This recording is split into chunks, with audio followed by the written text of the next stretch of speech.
السلام علیکم ورحمۃ اللہ وبرکاتہ کا پیدا کیا ہے اور جن کی برقراری پورے ملک میں ہو رہی ہے. میری مراد الماحۃ العالیہ الاسلامی حیدرآباد کے نائب ناظم حضرت مولانا مفتی عمر عابدین قاسمی مدنی مدد اللہ العالی سے، جو آل انڈیا مسلم پرسنل اللہ بورڈ کے صدر حضرت مولانا خالد سیف اللہ رحمانی دامت برکاتہ کے فرزند انجمن ہیں. آپ سے بھی گزارش ہوگی کہ حضرت والا وقت کی رعایت کے ساتھ ہم تمام سامعین کو محفوظ ہوں.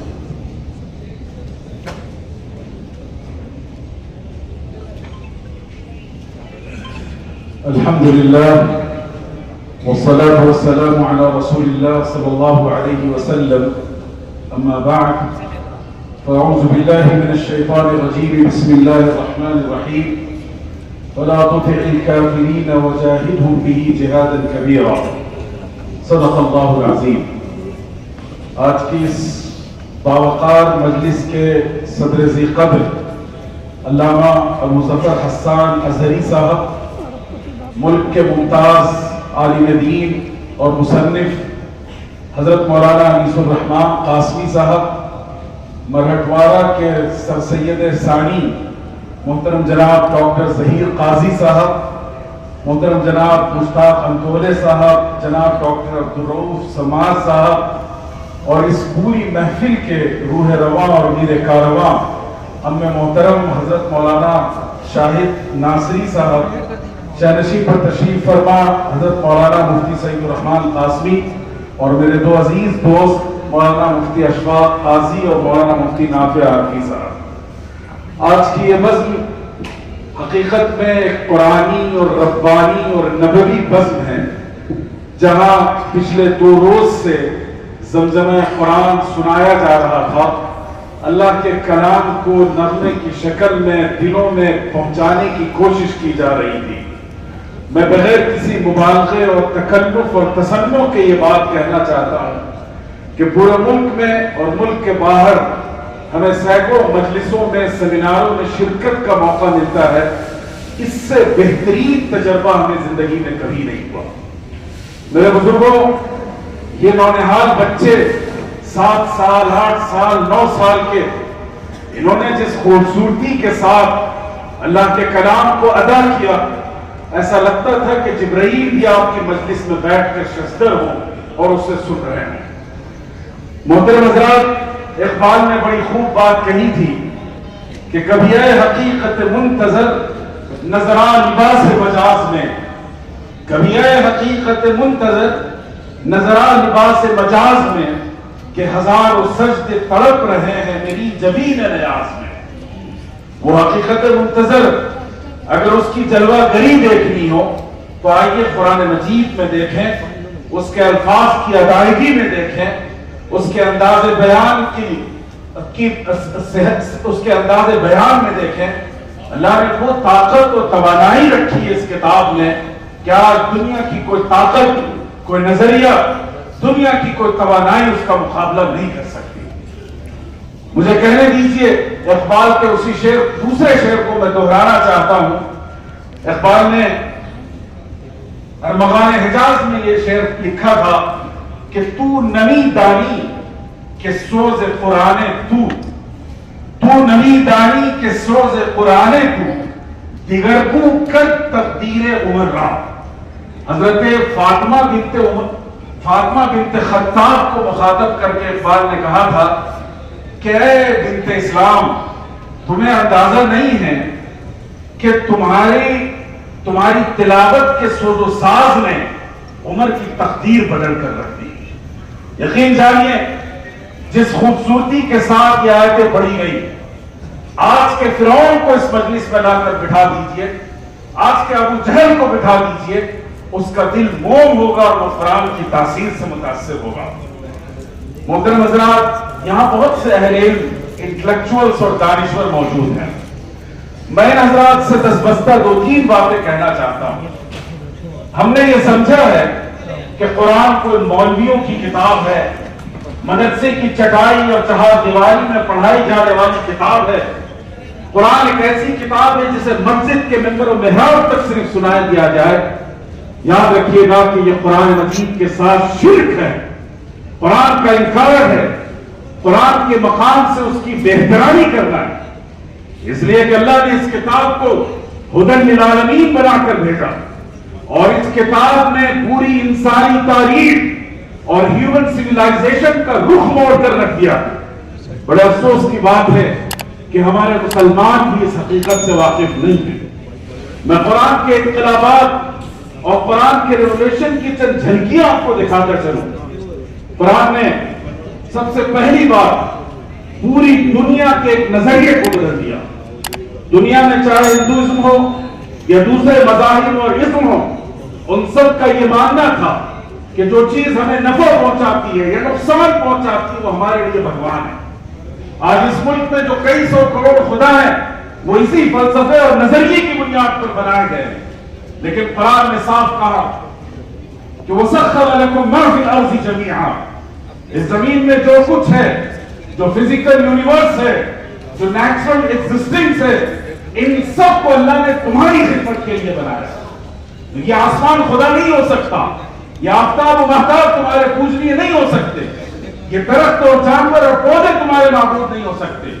یہ تصور قرآن نے دیا، اور اسی تصور کی بنیاد پر اگلے آنے والے وقت میں سائنس نے ایسٹرونومی کی بنیاد رکھی، جغرافیات کی بنیاد رکھی، اور مختلف سائنس کی برانچز کی بنیاد رکھ کر دنیا کے ایک ایک حصے کو لیبورٹریز میں رکھ کر ریسرچ کیا گیا اور ان کی ریالٹی اور ان کے فیکٹ کو واضح کیا گیا۔ یہ قرآن کا انقلاب تھا۔ اسلام سے پہلے اور قرآن سے پہلے یہ پیغام دنیا کی کسی کتاب نے نہیں دیا، کسی پیغمبر نے نہیں دیا۔ یہ قرآن کا وہ سائنسی انقلاب ہے کہ آج پوری دنیا اس کی مرہون منت ہے۔ میں دوسری مثال آپ کو دیتا چلوں۔ اس دنیا میں پوری انسانیت کو سلیوری کے نام پر، غلامی کے نام پر زنجیروں سے باندھ دیا گیا تھا، جکڑ دیا گیا تھا، اور انسانوں کو طبقاتی نظام میں اور ریسزم کے تحت دبا دیا گیا تھا۔ اس ملک میں ہمارے مذہبی فلسفہ بنا کر ڈسکرمنیشن کو مذہب کا حصہ بنا دیا گیا، لیکن یہ قرآن ہے جس نے صاف صاف اعلان کیا، یا ایھا الناس انا خلقناکم من ذکر و انثی، اے پورے کے پورے انسانوں اور ہیومن بینگز، ہم نے تم کو ایک باپ اور ایک ماں سے پیدا کیا۔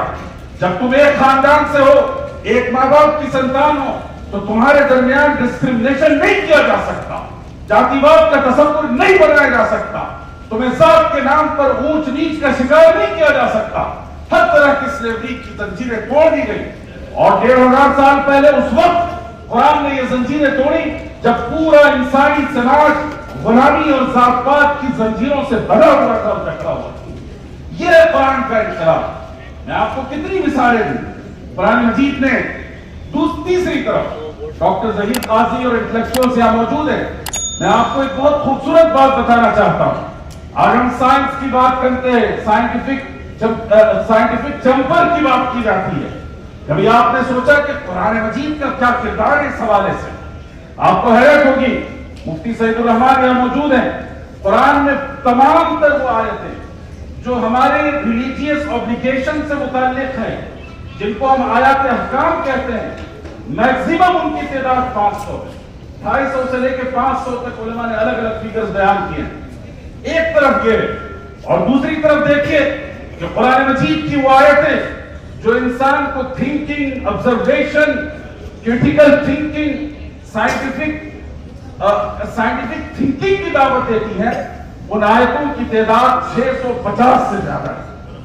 یہ قرآن ہے جس نے آپ کو دعوت دی کہ غور کرو، اللہ کے یونیورس پر دیکھو، تجربہ کرو، ایکسپیریمنٹ کرو، تھنکنگ اور ری تھنکنگ کرو۔ یہ جو سائنٹیفک ٹیمپر ہے یہ قرآن مجید نے ڈیولپ کیا، اور قرآن نے اس میں کیٹلسٹ کا کردار ادا کیا، اور قرآن کے نازل ہونے کے 100 سال کے اندر بغداد میں ہاؤس آف وزڈم کی بنیاد رکھی گئی، بیت الحکمت کی بنیاد رکھی گئی، جس نے مسلمانوں کے گولڈن ایج کی پوری تاریخ رکھی۔ یہ قرآن کا احسان ہے پوری انسانیت پر۔ میں آپ کو ایک اور جہت کی طرف لے چلوں۔ بہت آج کی دنیا یونائٹڈ نیشن سے لے کر انڈین کانسٹیٹیوشن تک اور پریمبل آف انڈین کانسٹیٹیوشن تک ایکوالٹی کی بات کی گئی ہے۔ مساوات کی بات کی گئی ہے.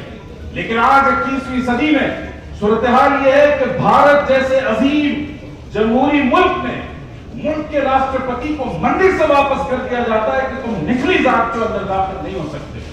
اور قربان جائیے قرآن کے اس انقلاب پر، آقا علیہ السلام کی اس تحریک پر کہ انہوں نے فتح مکہ کے دن بلال حبشی کو کعبے کی چھت پر کھڑا کر دیا تھا، اور پورے مکہ کے سماج کو جو ڈسکریمنیشن کا شکار تھا، جو سپرمیسی کا احساس میں مبتلا تھا، اس کو بتا دیا کہ تمہارے رنگ و نسل، ریس کی بنیاد پر، کلر کی بنیاد پر، ریجن کی بنیاد پر، لینگویج کی بنیاد پر کسی کو بڑا نہیں قرار دیا جا سکتا.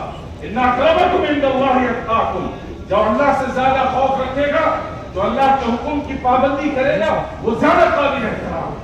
یہ اسلام کا انقلاب. پھر اس کے بعد ایک آخری مثال میں آپ کو دوں. وہ خواتین جن کو آج فیمنزم کے نام پر، لبرٹی اور فریڈم کے نام پر بہکایا اور پھسلایا جاتا ہے اور ان کا استحصال کیا جاتا ہے. آقا علیہ السلام نے 1300 سال پہلے خواتین کا جو اسٹیٹس متعین کیا اور قرآن نے ان کے حقوق کی جو شروعی کی ہے، دنیا کی کوئی کتاب اٹھا لیجئے، کوئی لٹریچر اٹھا لیجئے، کسی اسم کے فاؤنڈر کی ٹیچنگ اٹھا لیجئے، آپ کو وہ مثال اور اس معیار کی تعلیمات نہیں ملیں گی. آج پوری دنیا میں اگر عورتیں آزاد ہیں تو یہ احسان ہے قرآن کو اور آقا جناب محمد رسول اللہ صلی اللہ علیہ وسلم کا.